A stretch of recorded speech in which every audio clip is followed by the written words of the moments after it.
ሀገራችን ሊተናኮል የሚችል ማንኛውንም ጥቃት ለመመከት በቂ አቅም ፈጥረናል እዚህ ማሰልጠኛ ላይ። ስለዚህ ዝግጁ ነን።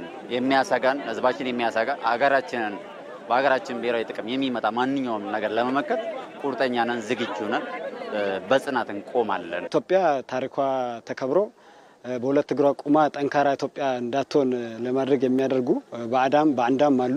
እነኚህን ለማጥፋት ደግሞ አሁን ያለው ትውልድ በነቂስ በደንብ መሰለፍ መቻል አለበት። ሰራዊቱ ብቻ ሳይሆን ህዝብም ጭምር ከሰራዊቱ ጎን ሆኖ ይህንን ባንዳ ከሀገር ውስጥ ማጥፋት መቻል አለበት የሚል እምነት አለኝ። በሰለጠነው መንገድ ያው የምሰጠነው የተኛውም ግዳጅ በብቃት ቀይር ባረም ሆነ ምንም ሆነ ለምሰጠው ግዳጅ በብቃትና በብቃት እንወጣለን ብዬ ነው የሚያስበው።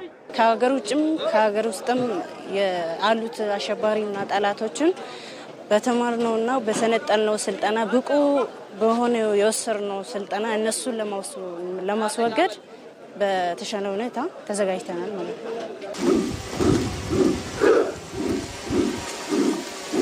በጥሩ ሁኔታ ኢትዮጵያ በእኛ ኮርታ በእኛ ተከብራ ትኖራለች። ኢትዮጵያ እኛ እያለ አትደፈርም። አባቶቻችንን ሀገራችንን ጠብቆ ለኛም አስረክበው እኛም ደግሞ በተቻለ እንትን ራሳችን መስዋዕት ከፍለን ለሀገራችን መስዋዕት ከፍለን እኛም ደግሞ ለምቀጥለው ትውልድ እናሻግራለን።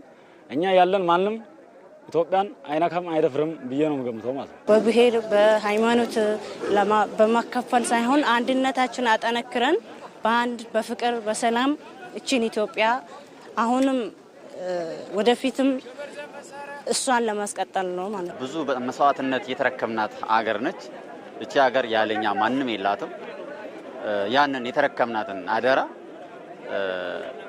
ማንኛውንም መስዋዕትነት በመክፈል አንድ ማስቀጠልና ለቀጣይ ትውልድ ማስረከብ ነው ከኛ የሚጠበቀው።